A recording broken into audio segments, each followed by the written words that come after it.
That's pretty neat, huh? That's what you call an official beaver dam right there.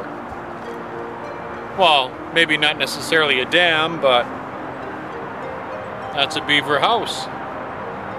It's amazing how he's got all the twigs piled up on top of each other, which means he would have had to climb to the top to construct this. And then he's got a little pathway that goes underneath that works its way right into the water. Pretty ingenious. I'd say he's got his house in order, wouldn't you? But the question is, do you have your house in order? Hi there, it's Ray Gaucher with you once again from Fish Trap Creek. Looks like we're gonna have a beautiful day out here today, I'm hoping. I wanted to talk to you about, are you living in obedience to God's will? Because if you're not, it's time to change. Because time is running out. It really is. I love that.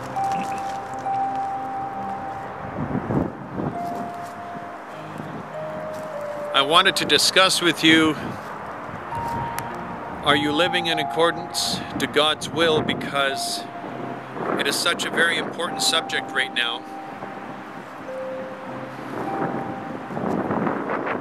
Just simply because when the Bible tells us, when we start to see all these things happen around us,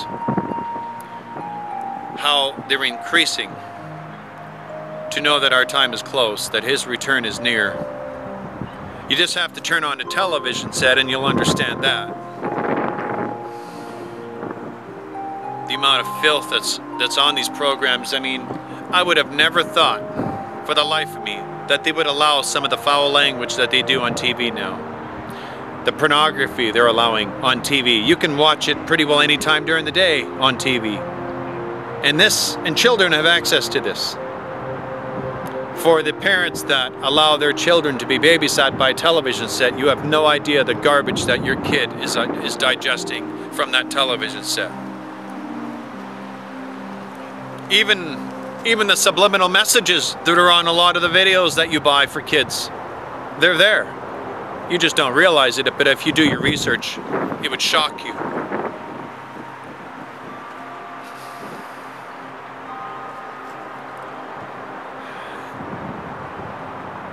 I mean, I drive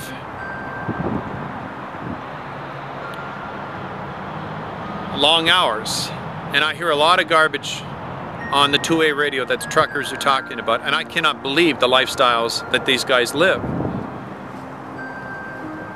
And I will jump on the radio, especially when I hear someone cursing the Lord's name in vain, and I'll say, hey, are you a religious man? He'll come back, no, why? Well, because you seem to talk about God a lot, and I'd like to learn more. And of course, they'll mock God. And I just get so frustrated, I say, you know what, if you're going to mock the Lord, if you're going to use His name in vain, can't you take it to another channel? Not all of us are pagan on here, you know. And of course, that gets people upset and mad, and they start making things worse. And then I'll just reply with, I love you, brother. God bless you. I'll pray for you.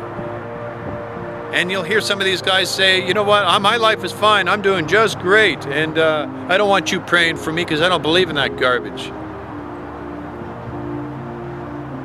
And the only response I can say to that is, I'll pray for you, and I do. I try to pray for these people, and I do pray for these people because it is terrible.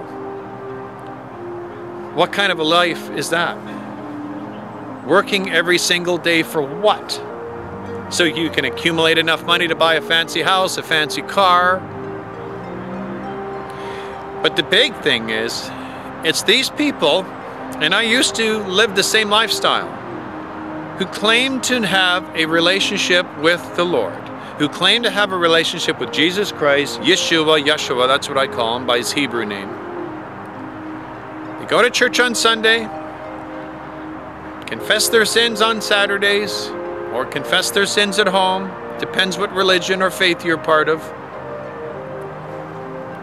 But yet, it's so much fun to go to the bar on Friday and hang out with my friends and have a few beers and drinks and watch the hockey game or play pool. Yeah, I know a lot of people there curse the Lord, but I ignore it. Do I defend him when I hear it? No, I'm too embarrassed to. And yeah, I know I like to watch my favorite reality show on television. Yeah, I know they talk about a lot of inappropriate stuff and they use the Lord's name in vain all the time. But I just, it's so funny. And it's so interesting. Is it that interesting to watch somebody else's life deteriorate? I mean, look at most of these reality shows that are on TV. They're all based on dysfunction. All these people are dysfunctional, and other people enjoy watching it. Why? Because it allows them to take their mind off of their dysfunctional life and watch somebody else. Isn't it? Shows like Hoarders. It's a terrible show to watch. I mean, why would anybody want to watch that? It's sad that these people live this kind of life.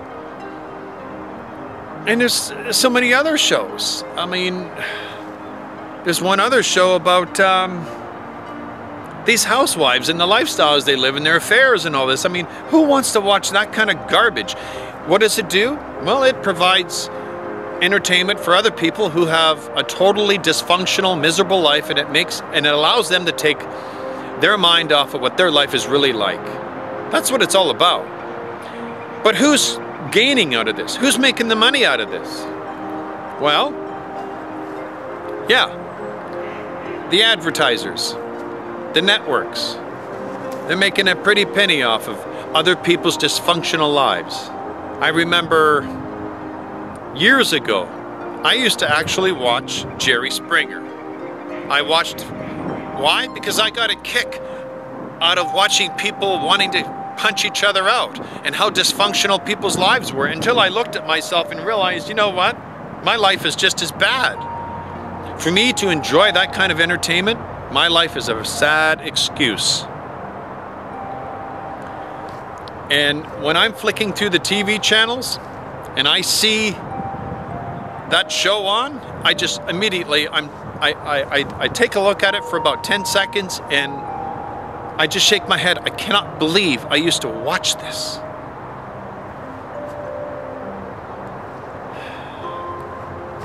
Now we can claim to live according to God's will and do all the rest of the things that the rest of this world does. But all we're doing is we're lying to ourselves, we're lying to God. And what kind of an example do we have to our friends? What kind of an example are we showing to our family? What kind of an example are we showing to ourselves, our children?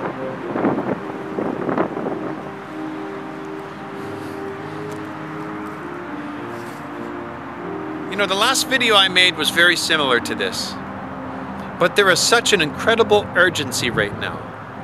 Such an incredible urgency.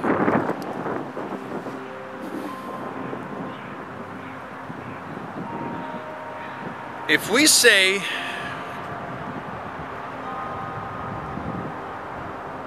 that we love God,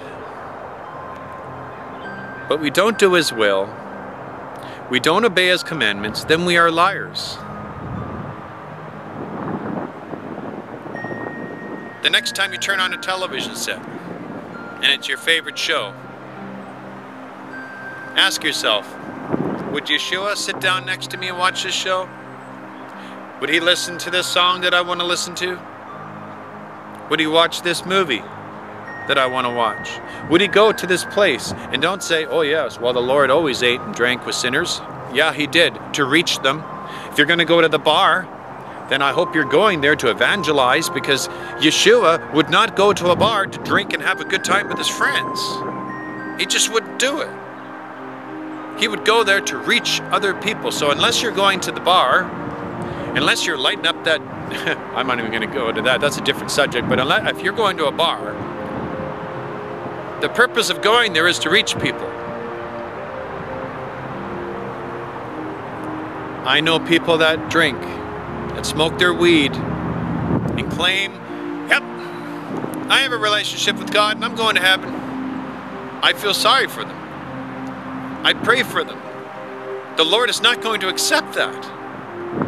He's going to say, depart from me, I never knew you. He will.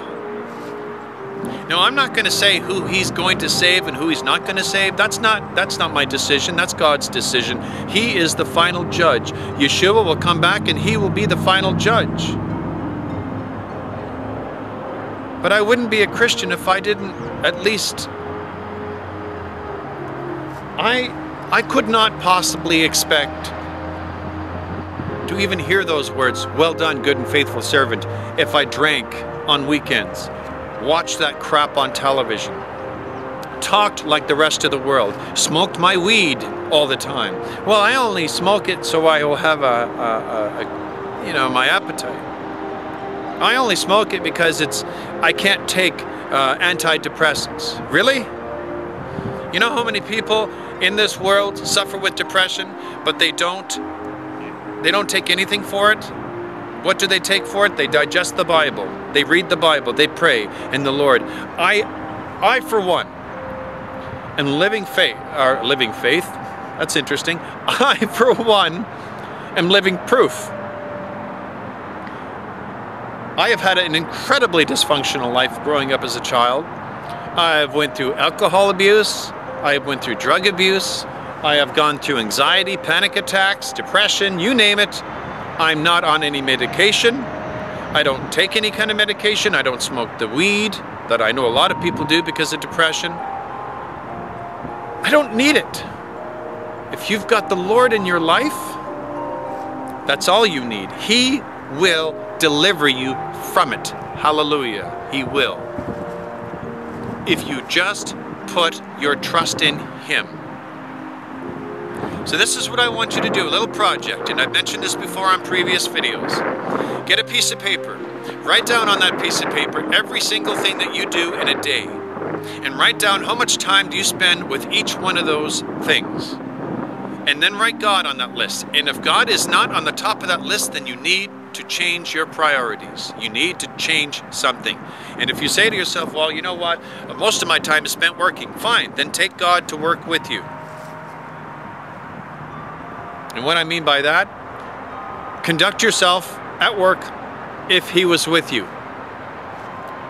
I had a real issue with profanity. A huge problem with it. My whole life I was raised around it. Swearing, everyone's swearing around me constantly, and it's in this world now. It's profanity is a second language. Everyone does it. Walk down the street, you hear it. You hear it on the radio. You hear it in songs. It is not clean. It is not pleasing to the Lord. That's one thing that I've had a huge problem with. I'm getting way better with it though, because I stop and think before I talk. So let me encourage you. If you don't sense an urgency to get your life straightened, then there's a serious issue. There's a problem. You see, God wants to be a part of your life, but He cannot be a part of your life if there's that veil between you and Him. That's sin. That sin needs to be removed. It needs to be confessed. It needs to be repented of.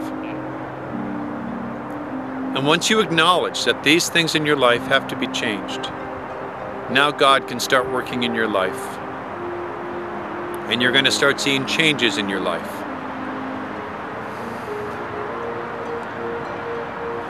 I know it because it's happening to me. I'm noticing a tremendous amount of things changing in my life, and I still got a long way to go. But I just wanted to encourage you, and I wanted to warn you.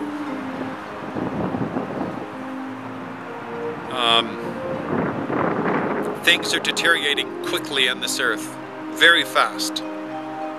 Armies are building in the Middle East. Things are going to happen at a really fast rate, like labor pains. It's just going to increase and get worse and worse. I heard on the news the other day that they want to start legalizing abortions at full term in the United States.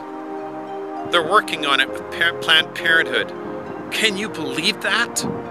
9 months? God help us if they start doing that. In some places they already are doing it. But legalizing it?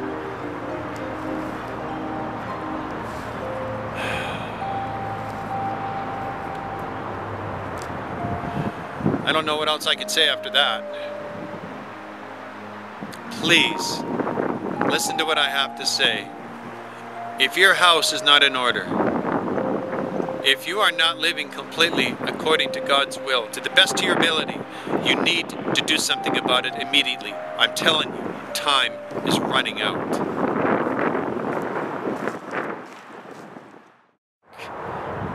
Maybe I'll go to the bar on a Friday night and watch a hockey game with my friends and get a little bit buzzed. Yeah, I know there's a lot of profanity there, and there's a lot of people there use the Lord's name in vain.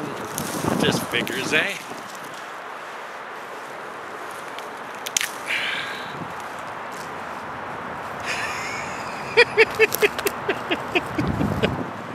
Stupid things going.